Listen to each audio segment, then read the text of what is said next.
6 dias depois, tomou Jesus consigo a Pedro, Tiago e João e levou-os a sós à parte a um alto monte. Foi transfigurado diante deles. As suas vestes tornaram-se resplandecentes e sobremodo brancas, como nenhum lavandeiro na terra as poderia alvejar.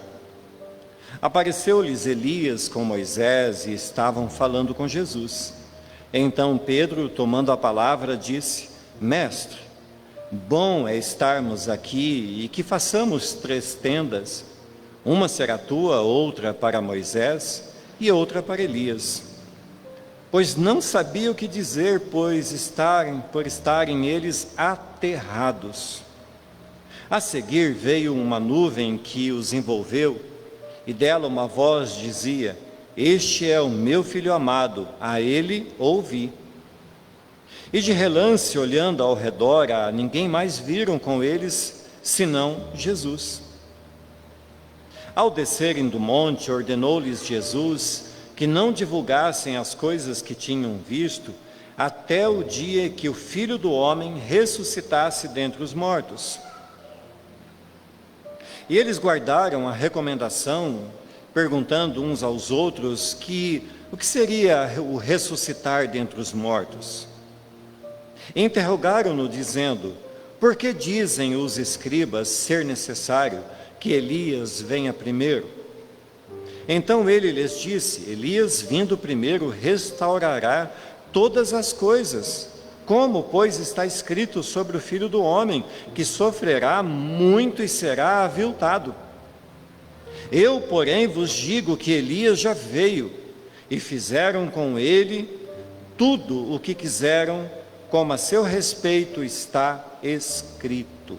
Amém.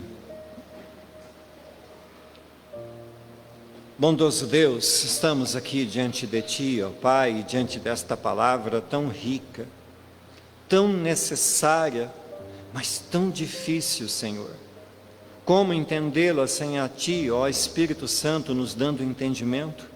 Como ministrá-la sem que Tu sejas o operador, ó Deus, e eu apenas um vaso? Que eu não seja, ó Deus, impedimento à Tua glória, que eu não seja impedimento, ó Deus, àquilo que precisa realmente ser falado. Fala conosco, ó Deus, por meio da Tua palavra, nesta noite eu te peço, em nome de Jesus Cristo. Amém. Amém. Meus irmãos queridos, antes de eu entrar aqui na minha mensagem, no esboço, deixa eu falar algo aqui. Essa semana nós tivemos a perca de 3 pastores que morreram devido ao Covid. E um deles era auxiliar na Assembleia de Deus, e a esposa dele, tem uma história conosco, assim, da minha família. Nos convertemos mais ou menos na mesma época. E essa moça era, assim, muito doidona, assim, muito da zoeira, usando esse termo. E ela se converteu, mais ou menos na nossa época, e por causa de alguns problemas de família, ela ficou um tempo lá em casa, com a filha. E nós podemos então experimentar naqueles dias que ela ficou em casa, era um tempo de muita dificuldade, e Deus proveu na nossa casa, e Deus nos sustentou, Deus mantinha que a lata de arroz estivesse sempre bem servida, e ela ficou uns dias lá em casa. E o tempo passou, e ela está aí na cidade, servindo a Deus. Mas ontem, infelizmente, o seu esposo, jovem ainda, 48 anos, foi levado ao céu. Isso, irmãos, que eu estou dizendo, por que eu estou dizendo isso? Porque os nossos olhos precisam estar em Cristo. Nós precisamos estar olhando para Cristo. E a palavra que nós vamos falar nessa noite, dessa passagem da transfiguração, ela nos ensina exatamente isso, irmãos, da glória de Deus, de um Deus tão maravilhoso, tão santo, que faz com que nós estejamos olhando para Cristo. E esse é o meu propósito nessa noite, que nós entendamos o que Deus quer de nós, e aonde os nossos olhos devem estar, a despeito de qualquer situação ou dificuldade que nós venhamos a viver. Pois bem, irmãos, diante do texto lido, fazendo aqui uma breve recapitulação da última mensagem, ou do contexto dessa história, na nossa última mensagem nós falamos da importância de saber quem é Cristo. Não quem é Cristo para o outro ou para os outros, mas de quem é Cristo para nós. Saber quem é Jesus só nos é possível por causa da graciosa ação do Espírito Santo, que agindo em nós nos traz a revelação que está além de todo e qualquer conhecimento humano. Ainda que seja o homem mais sábio, mais conhecedor ou mais experiente desse mundo, sem que haja uma revelação do Espírito Santo, sem que Ele nos revele quem é Jesus, jamais poderíamos conhecê-lo. E diante de tal pergunta feita por Jesus sobre quem seria Ele, alguns então diziam: eu acho que era Elias, talvez alguns dos profetas, talvez seja João Batista. Mas quando ele faz a pergunta diretamente aos seus discípulos, quem dispara na frente a dar a resposta, mas desta feita movido por uma revelação do Espírito Santo, é Pedro. Então Pedro diz categoricamente: tu és o Cristo. Mas instantes depois, o mesmo Pedro, movido talvez recebido algumas setas de Satanás, ele tenta dissuadir a Jesus do propósito de ir até Jerusalém, onde então ele seria preso, onde ele seria humilhado, onde ele sofreria muitas dores e por fim seria então morto numa cruz. Jesus então, diante disso, repreende a Pedro, mas o seu alvo era Satanás, quando ele diz: arreda, Satanás, porque cabia a ele sim ir e morrer naquele lugar. E eu creio, irmãos, que tenha ficado muito claro que Jesus, ao ser preso e padecer tantos sofrimentos, estava demonstrando que todos que quisessem segui-lo, confessando o seu nome, também seriam perseguidos e muitas vezes mortos. Mas ficou muito claro, eu creio, para todos nós que ouvimos a mensagem, que perder a vida por amor a Cristo seria ganhá-la para a eternidade. E meus irmãos, a nossa reflexão nessa noite começa aqui. Depois de um hiato, ou seja, um espaço, uma lacuna, um período decorrido de 6 dias, Marcos então relata que Jesus subiu a um monte para orar e levou consigo Pedro, Tiago e João. Não por acaso os 3 que mais tinham dificuldades para entender a necessidade de Jesus morrer, ou mesmo de passar por tantos sofrimentos e humilhações. E essa passagem que veremos, irmãos, que lemos, é conhecida como a transfiguração, um momento singular na história da humanidade, onde Jesus, diante de 3 seres humanos, é visto em parte da sua glória. E nesse momento, mais uma vez, os céus se abrem e Deus se apresenta falando: este é o meu Filho amado.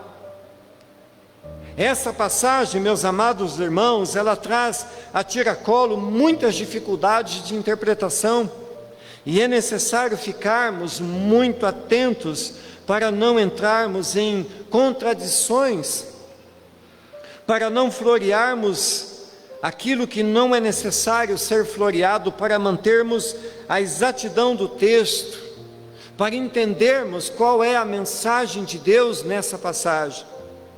E então, diante de tudo isso, eu gostaria de estar verificando com os irmãos algumas lições para a nossa vida cristã. E o primeiro ponto, irmãos, é que Jesus, Ele nos convida a estar orando. E meus irmãos amados, é provável que a ferramenta mais negligenciada por todos os cristãos seja justamente aquela que Jesus mais usou em seu ministério, ou seja, a oração. Somos normalmente envolvidos em nossas muitas atividades cotidianas, atividades essas que julgamos serem urgentes e importantes, quando na verdade deveríamos rever todo o nosso processo diário de vida. Veja, meus irmãos, que todas as vezes que Jesus precisava tomar uma decisão ou comunicar algo aos seus discípulos, antes dele o fazer, ele se debruçava diante do Pai, ele investia tempo orando diante do seu Pai. Todos nós cristãos ansiamos por uma vida santa e queremos que Deus guie nossos passos para não errarmos, para não pecarmos diante dEle. Todavia, amados, muitas vezes esquecemos que Deus nos deu o seu Espírito Santo, esquecemos-nos que o Espírito Santo veio tabernacular em nós, que o Espírito Santo mora em nós. E se investíssemos mais tempo orando, gastaríamos menos tempo tentando resolver problemas. Percebam, irmãos, que há uma diferença enorme, abismal, entre investir e gastar. Algumas pessoas dizem assim: olha, você precisa gastar tempo diante de Deus. Você gasta tempo diante do futebol, você gasta tempo diante da televisão, você gasta tempo comendo um lanche, você gasta tempo conversando boas coisas com os amigos e irmãos, mas com Deus você não gasta tempo. Com Deus você investe tempo. E se entendermos isso, já teremos avançado quilômetros e quilômetros espirituais. Estar diante de Deus é a mais rica e compensatória forma de ganhar tempo, mas estarmos indiferentes a Ele é ter todo o nosso tempo sendo consumido inutilmente.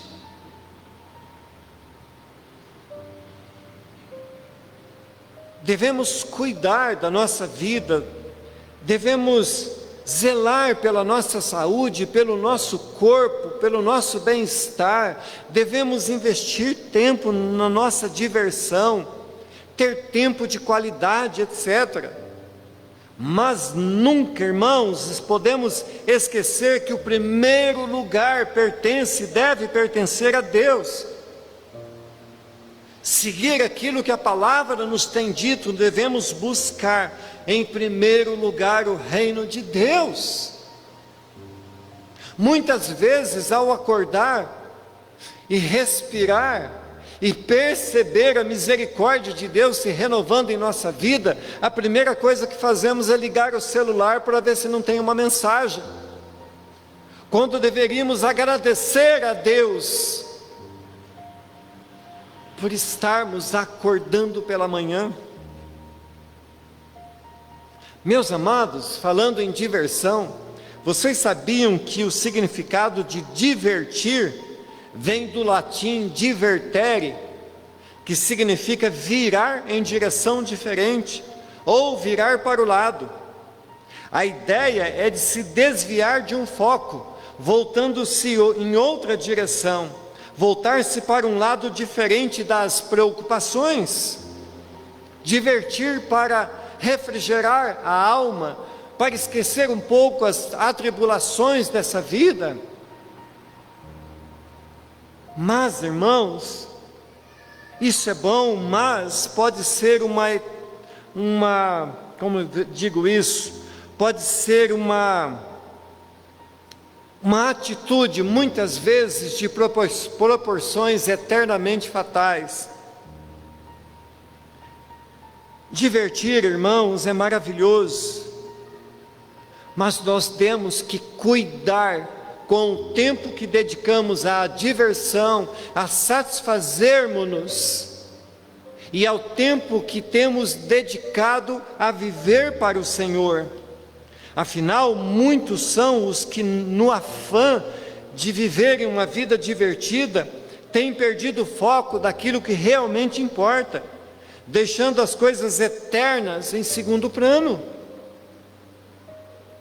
Amada igreja, me permitam dizer algo. Que diferença fará para alguém daqui a 100 anos, se seu time ganhou ou perdeu?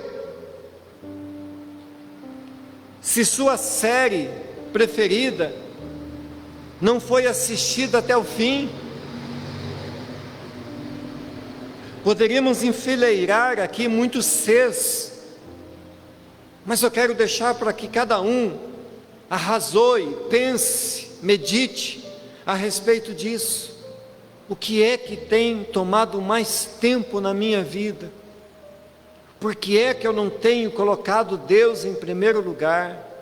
Aonde está aquilo que deve ser sine qua non, ou seja, a coisa mais importante da minha vida? Por que será que Deus escreveu buscar em primeiro lugar o reino de Deus? Verso 2 então vai dizer: 6 dias depois tomou Jesus consigo a Pedro, Tiago e João, e levou-os a sós à parte, a um alto monte, foi transfigurado diante deles, as suas vestes tornaram-se resplandecentes, e sobremodo brancas, como nenhum lavandeiro na terra poderia alvejar. Amada igreja, um teólogo muito conhecido chamado R.C. Sproul, ele diz que a vida de Jesus moveu-se da humilhação para a exaltação, e tendo durante esse período de humilhação momentos em que sua glória foi manifesta. A transfiguração é um desses momentos, provavelmente o momento mais singular e maravilhoso deles. Jesus, ele sobe a um monte, talvez, mas não certeza, fosse o Monte Hermon, e leva consigo Tiago, Pedro, Tiago e João, os 3 mais próximos e também os que mais relutavam diante da ideia de que seu mestre sofreria, padeceria, seria humilhado, preso e morto. Então, meus irmãos, o que vemos aqui é uma virada impressionante. Jesus havia dias antes informado que ele seria preso, e que era necessário sofrer muitas dores, humilhações, e também ser morto. E talvez, irmãos, pairasse alguma dúvida na mente dos discípulos sobre quem realmente era Jesus. Nós não podemos afirmar isso, irmãos, mas talvez essa tenha sido a forma mais graciosa, mais maravilhosa de Jesus mostrar-lhes quem ele realmente era.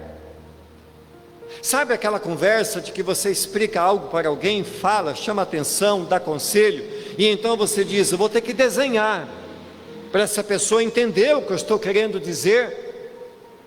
Então parece que os céus se moveram de uma forma a desenhar a Pedro, Tiago e João, para que eles vissem e entendessem quem era Jesus. Jesus estava ensinando que antes da glória, escutem isso, amados, Jesus estava lhes mostrando que antes da glória era preciso passar pela cruz. Lembrem-se, meus irmãos, se queremos a glória eterna, uma vida celestial de graça, uma vida celestial na presença do Eterno, nós devemos estar prontos, dispostos a tomar a nossa cruz e seguir Jesus. Queremos o céu, mas não queremos investir tempo em oração. Queremos o céu, mas não queremos frequentar uma igreja. Queremos o céu, mas não lemos a Bíblia.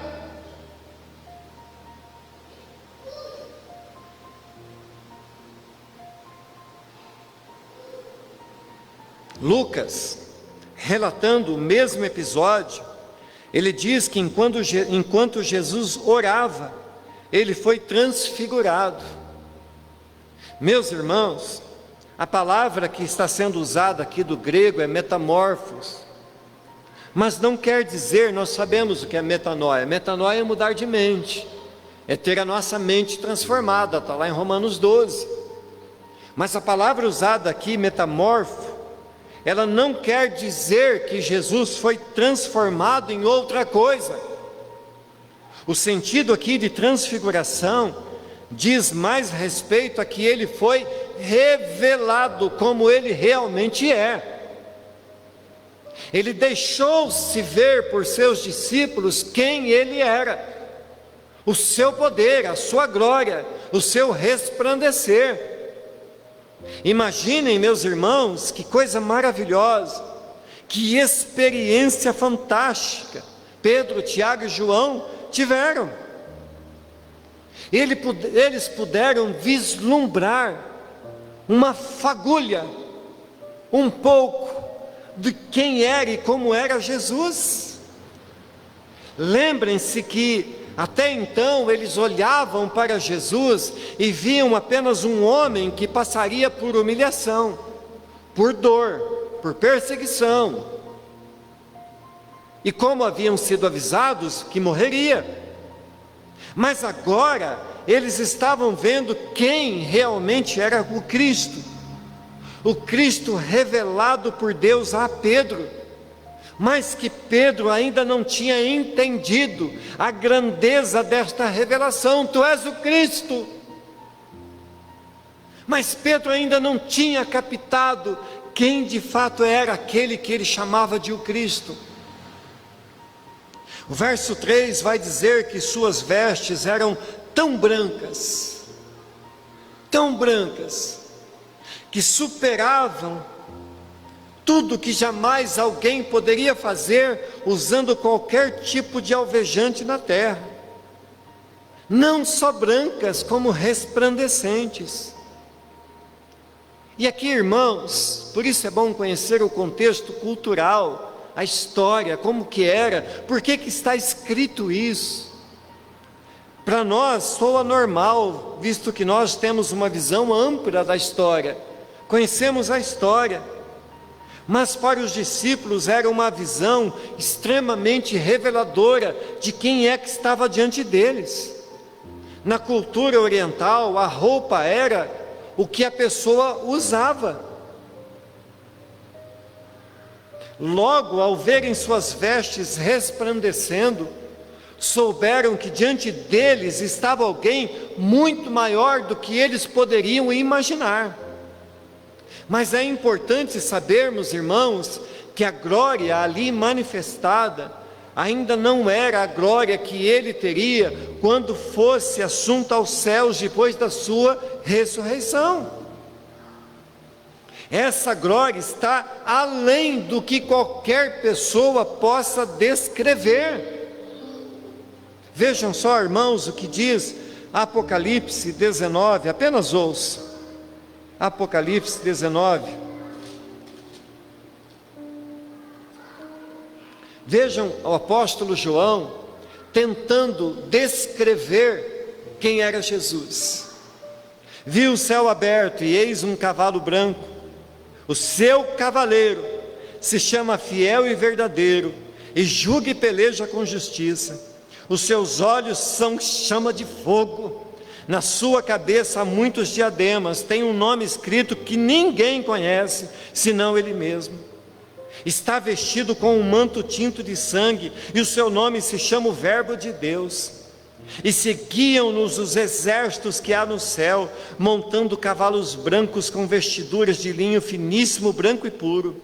Sai da sua boca uma espada afiada, para com ela ferir as nações, e ele mesmo as regerá com cetro de ferro, e pessoalmente pisa o lagar do vinho, do furor da ira do Deus o Todo-Poderoso.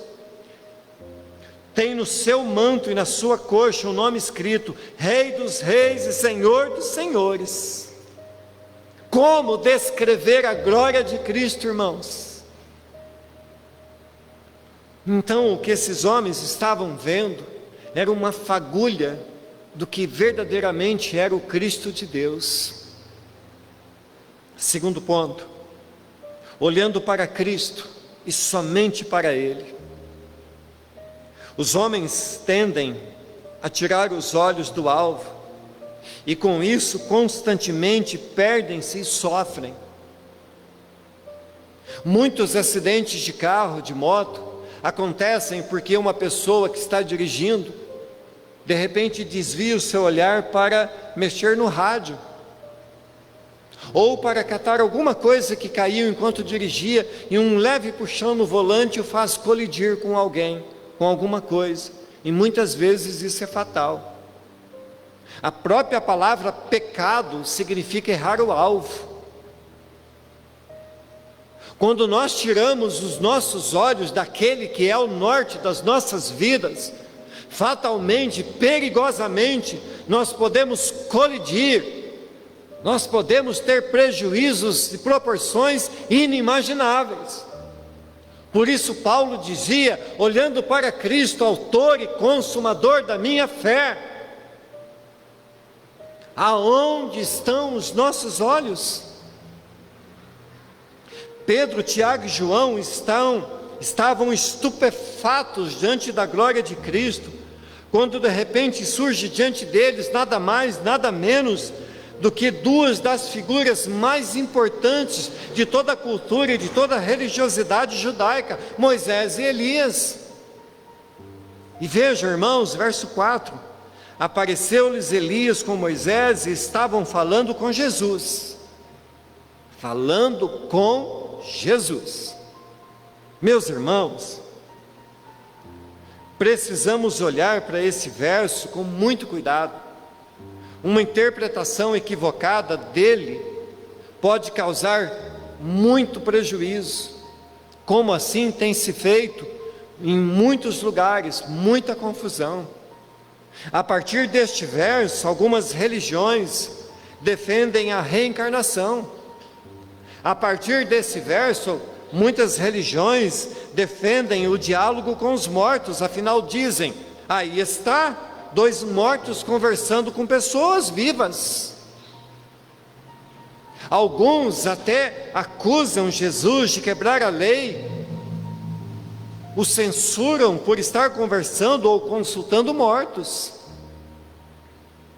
Meus irmãos, eu não quero e não posso me alongar na explicação, mas apenas de forma muito simplória eu quero que vocês entendam que Jesus é Deus dos vivos e Deus dos mortos. Entendam que aqueles que morreram salvos estão desfrutando da glória no céu. Portanto, o que Deus está fazendo aqui é mostrar aos discípulos que tanto Elias, representando os profetas, quanto Moisés, representando a lei, apontam para Cristo. E este, o Cristo, é o ponto final de toda a história. Isso é simbólico, irmãos. Estavam lá, mas estavam lá para apontar aos discípulos para quem eles deveriam olhar. O ponto final da história, Cristo e este crucificado. Notem ainda, meus irmãos, que Moisés e Elias não falam uma única palavra com os discípulos, mas tão somente com seu Senhor Jesus Cristo. Lucas 9:31 diz que eles falavam para Jesus a respeito da sua partida pela morte em Jerusalém. Eles estavam conversando com Jesus sobre as coisas que estavam próximas a acontecer. Meus irmãos, há momentos em que devemos simplesmente nos calarmos diante da glória de Deus. Há coisas que a Bíblia explica e há coisas que a Bíblia não explica. Há coisas que Deus revelou, há coisas que Deus nos deu a capacidade de entender e interpretar. Mas há coisas que Deus não quis revelar. E Deus aqui, Ele não quer, não se preocupou em explicar do porquê, ou dar satisfação desses dois homens estarem ali. Diante da glória de Deus, diante da soberania de Deus, diante do eterno e poderoso Senhor, a Bíblia vai nos dizer que devemos nos aquietar e saber quem Ele é. Falamos um outro dia no grupo familiar, que os muitos barulhos dessa vida que vivemos, muitas vezes nos impedem de ouvirmos a voz de Deus, e por não ouvi-la, muitas vezes, fazemos coisas que não deveríamos fazer. Veja, irmãos, o que diz o verso 5 e 6. Então Pedro, tomando a palavra, disse: Mestre, bom é estarmos aqui, e que façamos 3 tendas, uma será a tua, outra para Moisés, e outra para Elias. Pois não sabia o que dizer, por estarem eles aterrados. Aterrados, irmãos, é uma tradução ou uma versão muito fraquinha. Eles estavam aterrorizados. Era exatamente assim que os 3 estavam diante da visão que estavam tendo, aterrorizados. Então, irmãos, como dizem alguns estudiosos, o Pedro, toma a palavra e fala algo totalmente sem noção. Sabe aquele momento, amados, em que nós falamos algo e imediatamente nós falamos: por que eu falei isso? Eu não devia ter falado isso. Eu perdi a oportunidade de ficar quieto. E Pedro perdeu a oportunidade de ficar quieto. Meus irmãos, eu quero que vocês entendam algo aqui. Vida cristã não é emoção. Vida cristã não é baseada em experiência. Não é sustentada pelo conhecimento humano. Não é e nunca jamais deve ser amparada em pessoas, por mais dignas e exemplares que possam ser, pois todas elas, sem exceção, são falhas. Vida cristã é única e exclusivamente sustentada pela palavra de Deus e por Cristo. E a partir de quem tudo existe, subsiste. Sem Cristo não existiria, ainda, irmãos, que fosse um mísero mosquito. Sem Cristo não haveria a maior das grandezas, a maior das galáxias do universo, porque por Ele tudo existe, através dEle tudo foi criado, porque dEle, para Ele são todas as coisas. Portanto, não são em coisas ou pessoas em que nós nos amparamos, mas unicamente em Cristo e no poder da sua palavra. A experiência de ver Elias e Moisés, ainda que fosse algo além do que qualquer judeu jamais poderia imaginar, não significava absolutamente nada quanto à vida e à salvação. Talvez Pedro e os demais pudessem pensar que ali estava a solução para os seus problemas. Quem sabe ficassem com eles, morasse com eles em suas tendas. Meus irmãos, esse é o pensamento de muitas pessoas que, ao tirar os olhos da glória de Cristo, perdem-se diante de seus próprios ídolos. Por não ouvirem com atenção as palavras que Elias e Moisés diziam a Cristo, Pedro não percebeu que o centro do assunto era a cruz. Ele não ouviu o que eles estavam dizendo para Jesus, que era tratado com ele a respeito da cruz. Vejam, irmãos, que tendas significa o desejo de ficarmos. Tendas significa o desejo de estarmos aqui.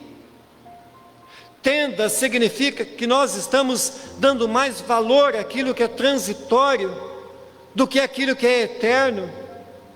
Mas quando os nossos olhos vislumbram a cruz de Cristo, quando os nossos olhos não estão olhando para as pessoas, mas para Cristo, para a sua glória, para a sua cruz, então os meus olhos não me permitem olhar para os outros, não me permite olhar para as falhas, não me permite olhar para os defeitos, não me permite olhar para a dificuldade, não me permite olhar para nada além de Cristo e este crucificado.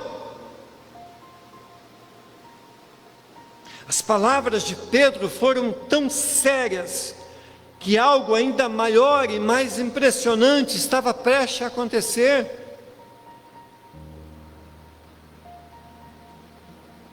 Se ao lembrarem que a glória de Deus descia sobre a tenda de Moisés, lá no deserto, e que Moisés tinha o seu rosto resplandecente, por causa da glória de Deus, já os fazia estremecer.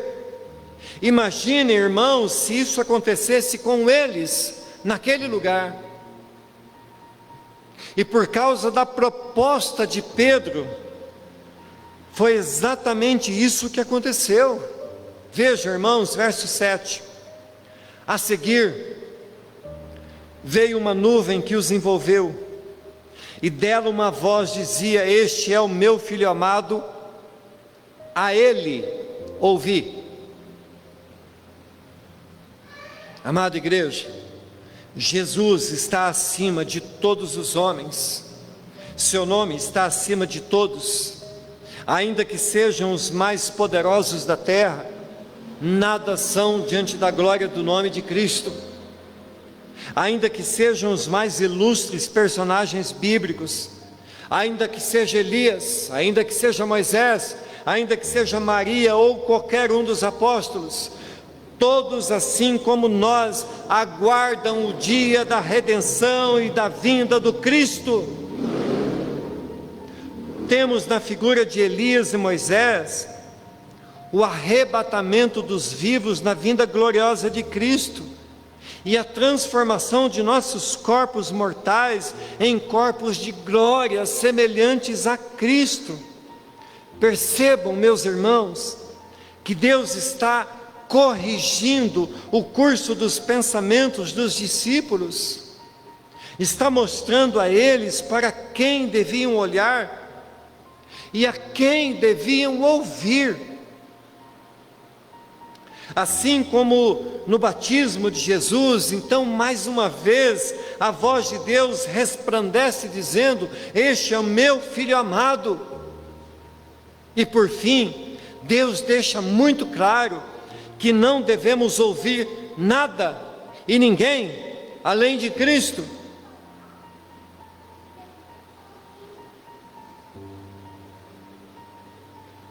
A Bíblia vai dizer que por darem ouvidos a vozes de supostos mestres e profetas e doutores, muitos se perdem pelo caminho.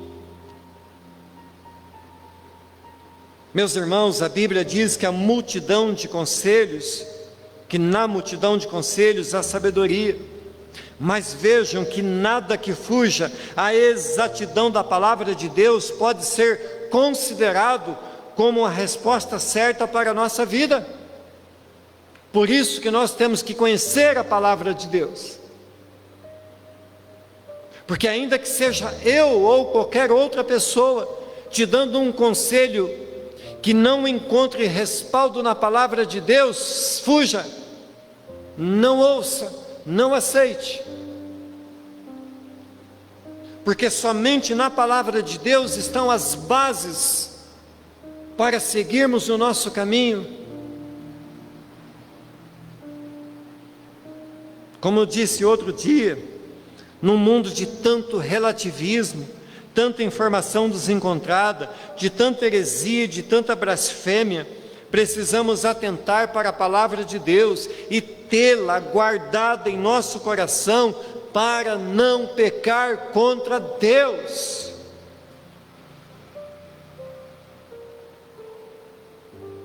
E indo então, irmãos, à conclusão, verso 8 diz: imediatamente após Deus falar, tudo voltou ao normal e não havia mais Elias, nem Moisés, não havia mais nuvem, não havia mais um Cristo resplandecente.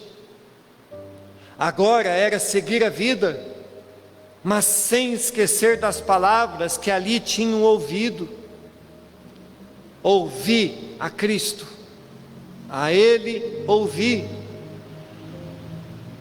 Então descem do monte, Jesus os proíbe de falar que tinham visto, até que Ele ressuscitasse dos mortos. E ao lermos os versos de 11 a 13, notamos que ainda não estavam eles compreendendo o que seria essa tal de ressurreição de Jesus, nem a história de Elias vir primeiro. Mas diante da explicação de Jesus, entenderam que João Batista era o Elias que viria primeiro. Não era um Elias reencarnado, mas um João Batista que havia vindo no mesmo espírito de poder de Elias para apregoar arrependimento e anunciar o Cristo. Por fim, meus irmãos, Jesus didaticamente volta ao assunto da sua morte.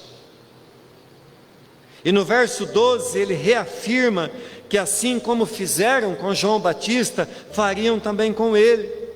E certamente Pedro, Tiago e João estavam agora compreendendo melhor o que significava o sacrifício de Cristo, a sua necessidade e sua importância para a salvação de todos aqueles que nele crescem. E certamente agora fazia mais sentido tomar a sua cruz e seguir Jesus, pois eles haviam acabado de ver uma pitada da glória daquilo que um dia viriam no reino eterno do seu Deus. E eu encerro, irmãos, reafirmando aos amados a urgência de nos voltarmos para Cristo com mais determinação, com mais fé, com mais coragem, com mais anseio de servi-lo. Ainda que a cruz seja pesada e até nos mate, mas por Jesus vale a pena. Por Jesus vale a pena perder aquilo que é transitório, para ganhar aquilo que é eterno.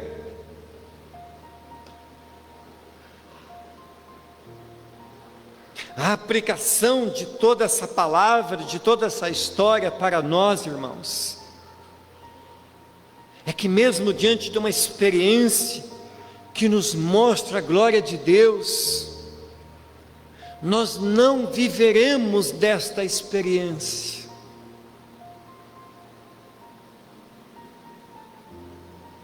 Porque carecemos todos os dias, como bem nos tem ensinado Paulo, desenvolver a nossa salvação, fazer manutenção da nossa salvação, para continuarmos firmados em Cristo, na sua palavra, na sua glória, continuarmos tendo os nossos olhos fitos em Deus, continuarmos olhando para Cristo, autor e consumador da nossa fé, continuarmos correndo com vontade a carreira que nos está proposta, tendo os nossos olhos firmados na linha de chegada, não permitir que as vaias do mundo, que os impedimentos do mundo, que os tropeços do mundo, que as pedras do mundo nos façam parar, que ainda que chegar à linha de chegada seja necessário rastejarmos, então rastejaremos.